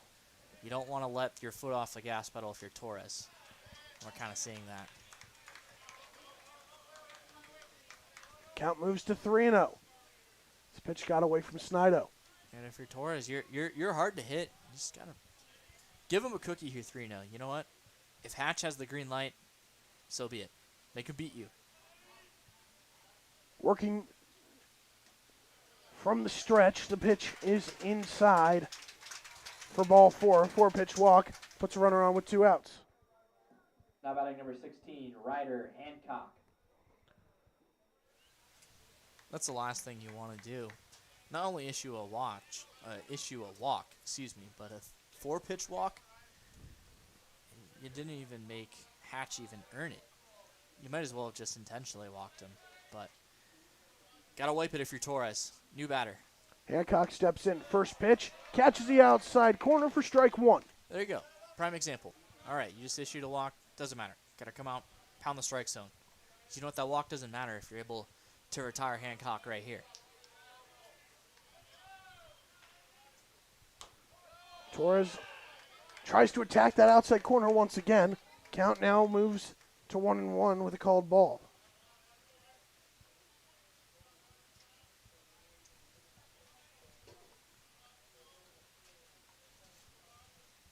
Hancock has been on base twice in this game with a pair of hits. Count moves to 2-1 against the Coyotes right fielder. Yeah, both those hits were to the opposite field, and you can see Phoenix College has shifted towards that left side. Lizarraga playing much closer to second base than you normally see him, especially for a left-handed batter. 2-0 pitch from Torres, popped up, and it gets out of play for a foul ball.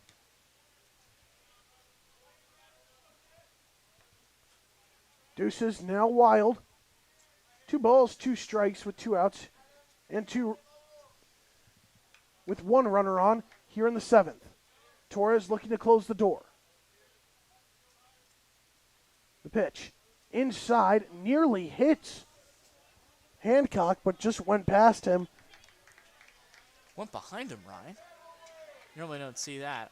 Obviously, with that three-quarter release for Torres, it's harder to repeat that than if you have a more traditional delivery. So you're more prone to seeing pitches like that. Now, runner at first, Hatch, is going to be on the move, give him the full count, 2 outs. Full count. The payoff pitch from Torres. Popped up. Snido giving chase. Gets to the netting as that ball gets out of play. Another arm getting loose in the Bears bullpen. In the Phoenix College dugout, they're waving their hats. So Torres might only be getting 4 batters.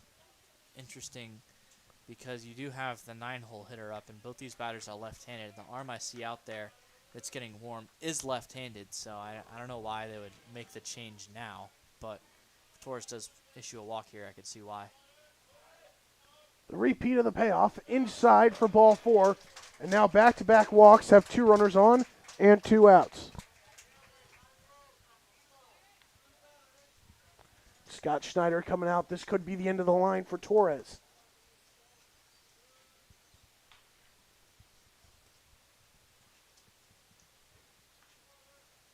He had 2 straight 2-out walks.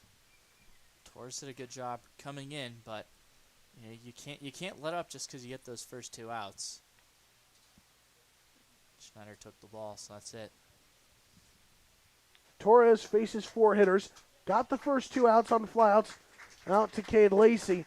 The back-to-back walks have put 2 runners on and 2 outs. New pitcher coming in for Phoenix College. We'll take a break.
Presley Monteforte has come in for Eddie Torres with 2 outs, 2 runners on. Eric Anderson steps in to hit.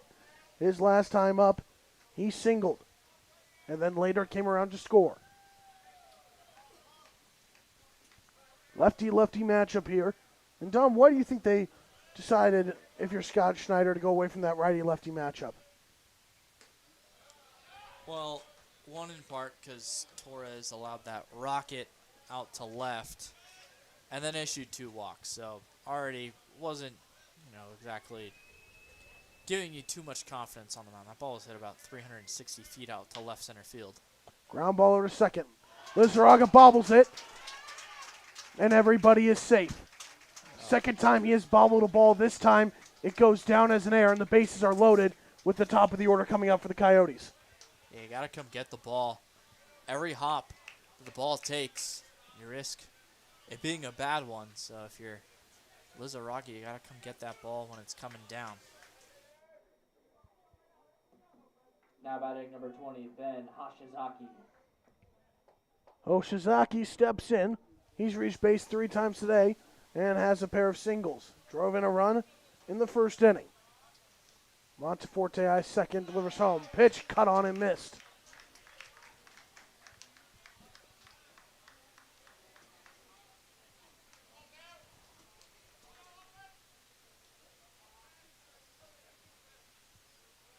Oh and 1 to the center fielder.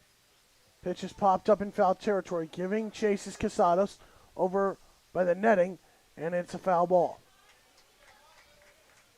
Hoshizaki quickly down. 0-2 in the count. Monteforte's coming in is just throwing strikes. That's all you got to do. He did his job. I mean, he needed to come in and get one out. He did. Unfortunately, Lizarraga just booted the ball. The 0-2 pitch. Just off the plate. Ball 1. You want to be out of the zone 0-2. So that was a good pitch there from Presley. 1-2, I'd go out of it again. Monteforte looking to put away Hoshizaki. The pitch called. Strike 3. The Coyotes get the bases loaded, but Monteforte shuts the door.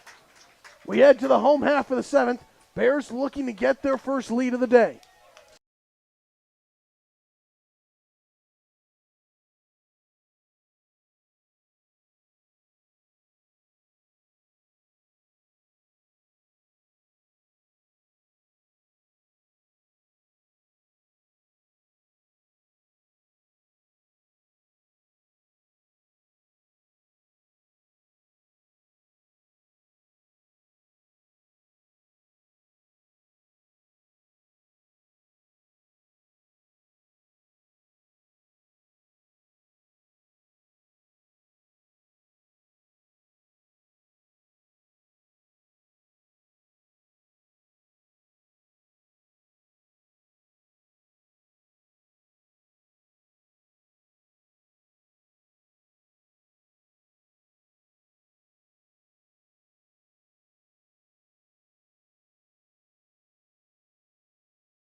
The 9 1-2 hitters due up for Phoenix College as they look to get their first lead of the day. It starts off with Lucas Hensey, new pitcher in the game for the Coyotes.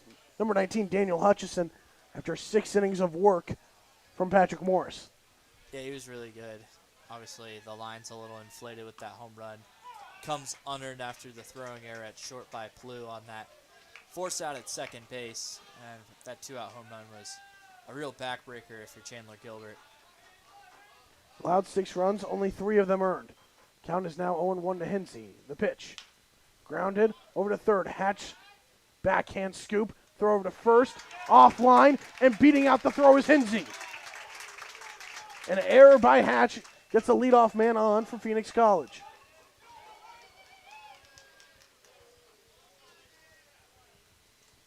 I don't know what that was over there at third from Hatch. I think the ball just kind of got away from him. Didn't get a Throw good sailed grip. on him. It's tough. Top of the order, Cade Lacey. His last time up in the fifth, he drove in a run. Looking to be productive here. Pick over to first. Not in time as Hinsey dives back safely. So, Ryan, this is a good spot for a bunt here. Your leadoff batter, Cade Lacey, should be able to drop down a bunt. Hinsey's got a lot of speed. We'll be able to get the second, and you get the go-ahead run in scoring position. First pitch. Ground ball over to short. Fielded. The throw from Plew to first in time. So that does the trick of getting the runner over. Essentially a sacrifice bunt. Obviously not the way that you draw it up, but that's what it does. And a nice play over at short by Plew. Came in, charged the ball, so kind of what Lizarraga needed to do at second base, for example, in the last half inning. Gets the good hop. It was on the short hop because he wasn't able to get it coming down. It's how you draw it up at short. Now batting, Isaac. Go ahead, run in scoring position here for Phoenix College. Isaac Lizarraga steps in. Pick over to second, not in time. Hinsey gets in safely. Yeah, Hinsey was dancing over there at second, and second baseman, I believe that's Armstrong, was able to be right there as soon as he saw Hinsey start dancing. Immediately flashed and went to second. That's how you keep Hinsey from doing that little dancing. Last two at-bats have been a single and a double for Lizarraga. A ball to the grass could give his team the lead. First pitch called for a strike.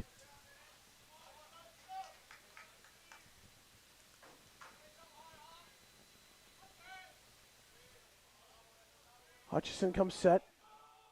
Takes a peek at second. Big lead for Hinsey. He delivers home. The pitch grounded softly in front of home plate. Coming off the pound is Hutchison, and he throws out Lizarraga at first. However, the runner gets over to third and 90 feet away from scoring.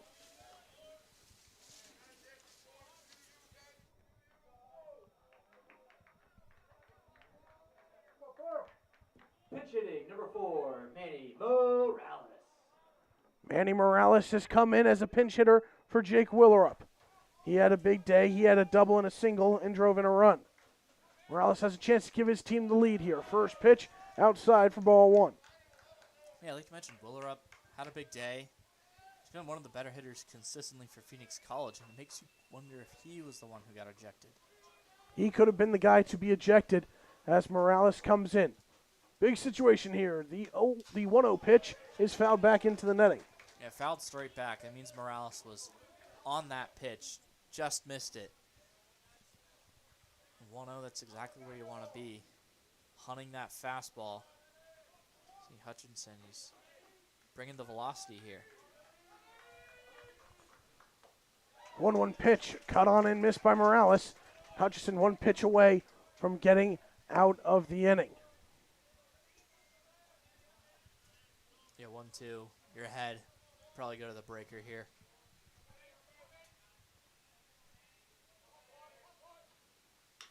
Hutchison fires, fly ball out to right center field. Giving chase is the right fielder Hancock, and he makes the play for the third out. Despite getting the go-ahead run 90 feet away from scoring, Phoenix College comes up empty. We head to the eighth. Tie ball game 6-6 here at Marich Field.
Monteforte stays in for the 8th inning here.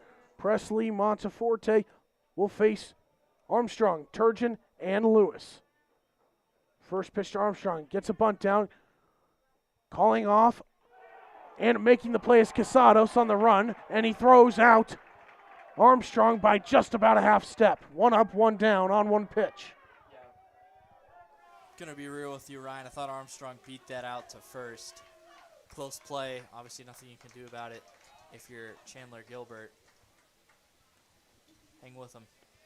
Turgeon steps in. Now batting number Casados 13, called Dante. off Monteforte, who was coming in to make the play. First pitch to Turgeon. Low for ball 1. And bunting on left-handed pitchers is a little bit easier because they're going to fade off towards that third base side. So if you bunt it to the first base side, their body's going to be carrying them away from that. But also if you bunt it to the third base side, they're going to have to spin all the way around as opposed to a righty.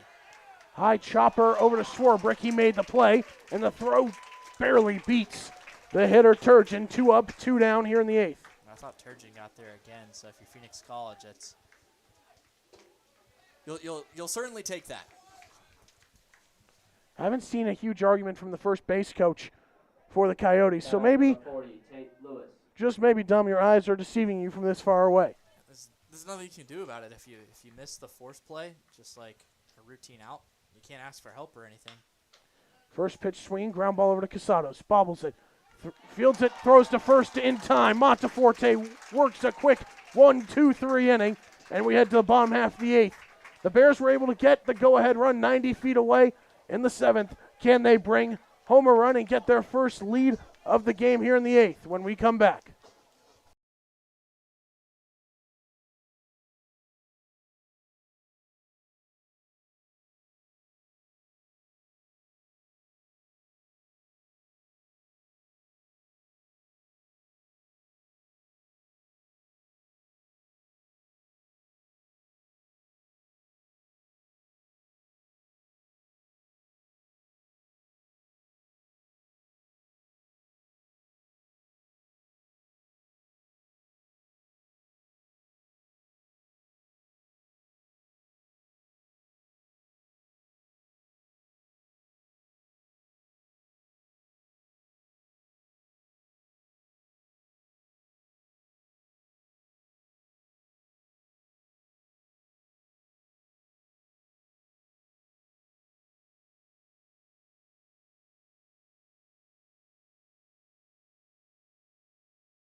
Hutcherson stays on here for the bottom of the 8th.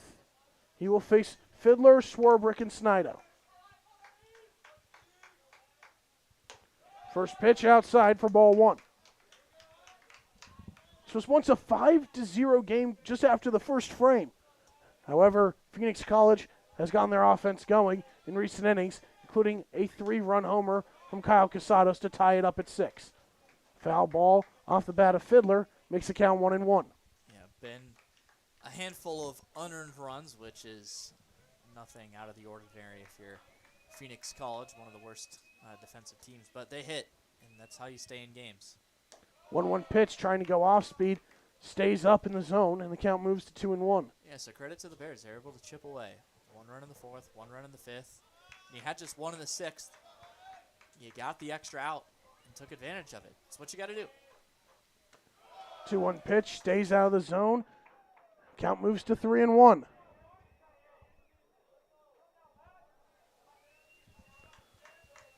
Fiddler so far on the day, 0 for 3, but he brought home a run in the 4th.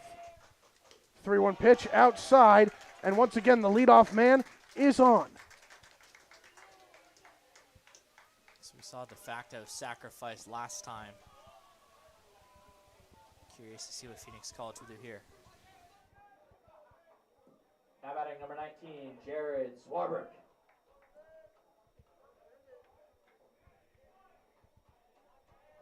Swarbrick stays in the hit here. Fielder's choice got him on base in the 6th. He came around to score on the home run. First pitch swinging, pops one up in foul territory. Bryant gives chase, has plenty of room, and he makes the play for the first out.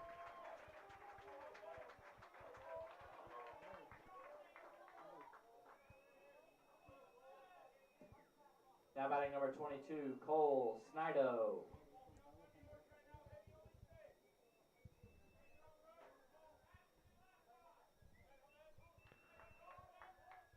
Snidos comes on, big situation. Runner takes off from first.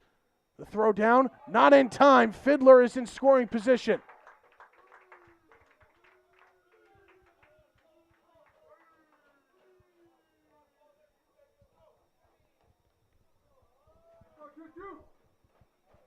Snido so far today has reached base twice with a walk and a fielder's choice.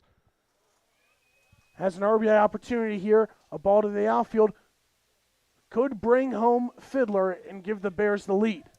Yeah, if you're Phoenix College, you want to score here in the 8th as opposed to not scoring and having a chance to walk it off. You want to put the pressure on Chandler-Gilbert. 0-1 pitch, high and in for ball one. Fastball from Hutchison has a lot of life on it. It's playing up in the zone. If I had to guess, it's probably 91, 92-ish. Huge hole along the right side. Hutchison fires, cut on and missed by Snido. And so with that fastball, if you're Snido, you need to be ready for it. Because if you're sitting off speed or if you're like, maybe a fastball is going to come here, you're not going to hit the fastball. Count sits at 1-2. Hutchison looking to put away the catcher for Phoenix College. Eyes second. And time is called. Kept taking multiple looks at Fiddler, and Snido uses his timeout. That's what you got to do. You don't want to get stuck there in the box. You don't want your legs getting too heavy, so call time. Phoenix College looking for a productive at-bat. Anything to the right side will get Fiddler over to third. The pitch is inside and gets a piece of Snido, and he'll get on. Cade Cunningham will probably come back out, and he's ready to run. He will come in as the pinch runner for Snido here in the 8th. 2 men on, 1 out. Casados steps in. We all know what he did in his last at-bat.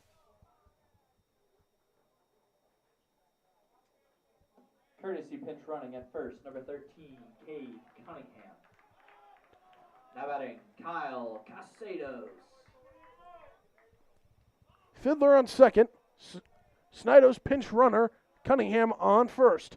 Kyle Casados steps in. He was in a similar situation in the 6th, then he put one over the wall and left. First pitch swinging, pops one up and out of play. Yeah, he hit that home run in his last at-bat, so all of a sudden if you're Hutchison now, it's a different arm. It's no longer Morris. I'd probably lean more off-speed centric here. Especially now at your head. Once again, huge hole along that right side. Called strike on the outside corner. The off-speed for Hutchison.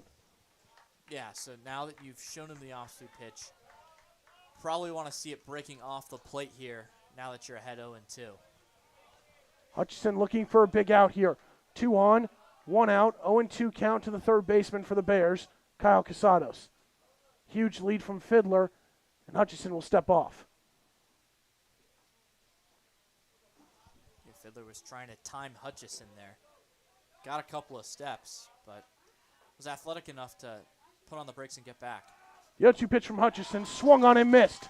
Gets a big strikeout of Casados, and now 2 down. Now batting number 27, Casey Wayne. Casey Wayne now steps in. Hitless so far today, has an opportunity to give his team the lead. Any ball to the outfield will likely score Fiddler on second with how deep the outfielders are playing.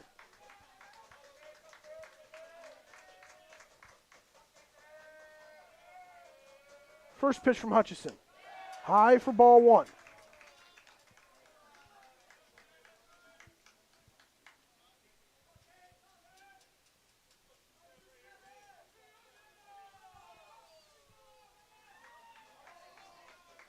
Hutchison has taken a lot of looks over at Fiddler at second, just took one there. Now delivers home. The pitch is called for a strike on the inner half. Yeah, Ryan, good job pointing out that the outfield is deep. If it's a base hit, Fiddler is going to score. So if you're Hutchison, you just got to make sure he's not stealing. He can get as big of a lead as he wants. He's going to score on a hit. Once again, taking multiple looks at second. Now delivers. The pitch is high for ball 2. On deck is the 9-hitter, Lucas Hinsey. Yeah, and if I'm Casey Wayne, I'm just hunting the fastball here, 2-1. Hitter-friendly count. Tie ball game 6-6 here in the bottom of the 8th. The pitch. Fouled off. That was a perfect spot there from Hutchison, right on the outside corner. It's a pitch that Wayne can't really do much with. Count now even at 2-2. Phoenix College had multiple opportunities in the last couple innings to take the lead. 2-2 pitch, fly ball out to right. That ball is going to drop, gets past Hancock. 1 run will score. Here comes Cunningham. He'll easily score. Casey Wayne gives the Bears a 2-run lead in the 8th.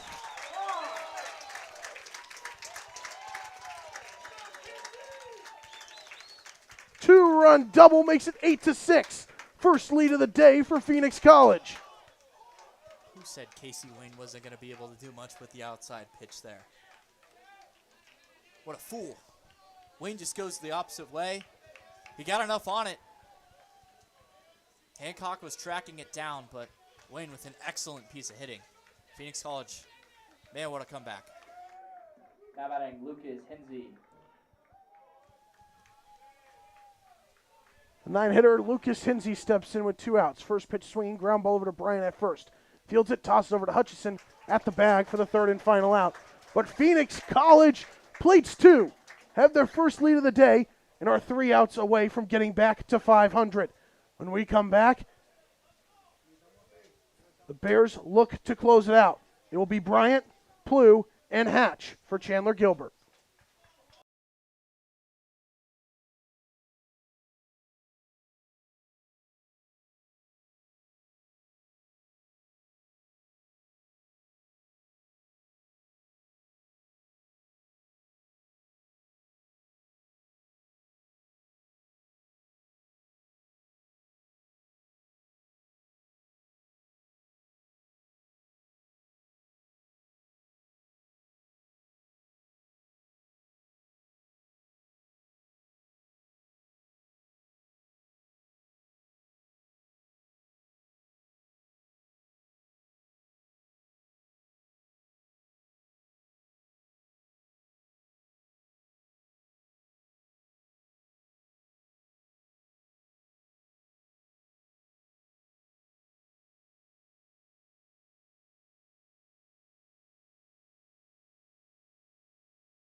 Scott Schneider sticking with Presley Monteforte to close this one out. First pitch to Easton Bryant, caught the zone for strike 1. The 0-1 pitch swung on and missed by Bryant. He was looking for all the glory on that swing. Yeah, there's no reason to. You're down by 2. Slew of defensive changes made in the outfield. Hinsey moves to left, Lacey moves to right, and Bryson Tamboni takes over in center. Lacey giving chase on the fly ball in right center field. Goes back, and he makes the play and scales the wall for dramatic effect. Wherever you put Cade Lacey in the outfield, he flashes the leather. 1 up, 1 down here in the 9th. Yeah, that's not the first time we've seen Cade Lacey run a ball down in the gap today. He's been impressive, and he's part of the reason why Phoenix College has got a chance to win it here. Now batting number 3, Camden Blue. Blue steps in. Monteforte seems to be in a rhythm. First pitch swinging, fly ball out to right field. Started back, now ranging over is Lacey, and he makes the play for out number 2. The Coyotes down to their final out. It'll be up to the third baseman, Ethan Hatch, to keep this game alive. Ethan Hatch. Monteforte has retired the last 6 Coyotes. First pitch to Hatch is outside for ball 1.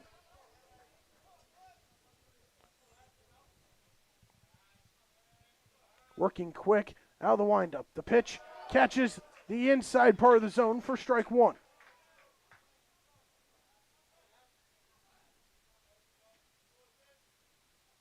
Monteforte comes set and delivers. The pitch is outside for ball 2. So far on the day, Hatch has reached base 3 times. Error in the first and a pair of walks in his last 2 plate appearances. 2-1 pitch stays up and out of the zone for ball 3. If you're Monteforte, groove him one here. Just put it in the zone.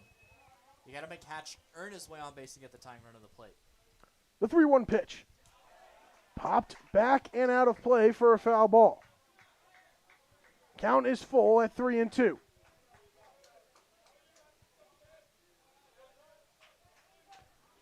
Full count. The payoff pitch from Monteforte. Outside for ball 4. And the game-tying run will come to the plate with Ryder Hancock.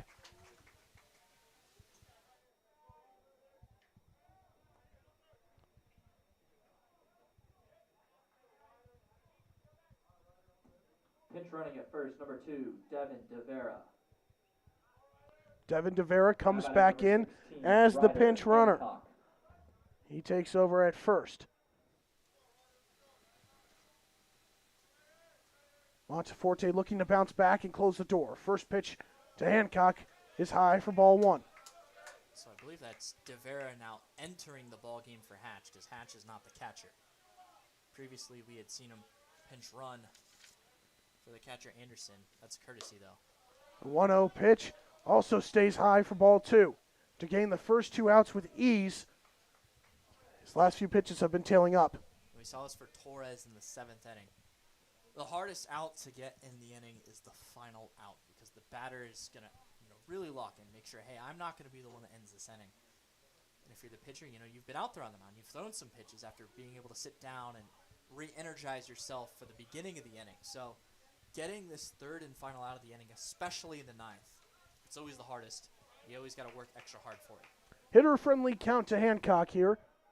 2-0. The pitch from Monteforte. Tries to get the outside corner, but it's just off for ball 3. Hancock looking to reach base for the 4th time today. Head in the count, 3-0. Monteforte eyes first and delivers home. The pitch called for strike 1. Hancock thought that was ball 4. On deck as a pinch hitter is Amir McGee. Set to pinch hit for the catcher, Eric Anderson. 3-1 pitch, cut on and missed. Count goes from 3-0 to 3-2. Once again, the Coyotes are down to their final strike. Runner from first is going to be going, so Bears infield's got to make the play at first. The payoff pitch, lined over to second. Lizarraga makes the play, and the Bears come back after once trailing 5-0 and get an 8-6 win. Back to 500 record on the season.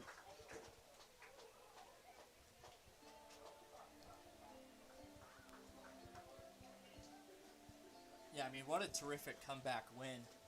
And the pitching staff deserves all the credit in the world for this one. Robbie Boonenschon didn't have his best stuff today, but arms came in and were just able to consistently come in and throw strikes. And just really stifled the bats of Chandler-Gilbert.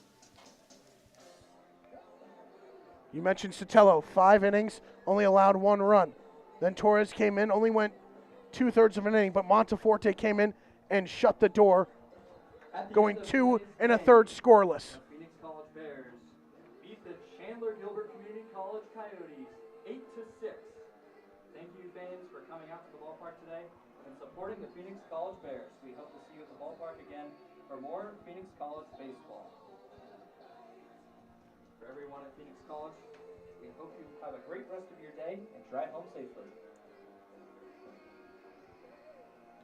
And Dom, we've talked about the pitching staff. Sotillo came in, kept them in it, and then Monteforte and Torres combined to throw 3 scoreless innings to end it. Let's look at the offensive side.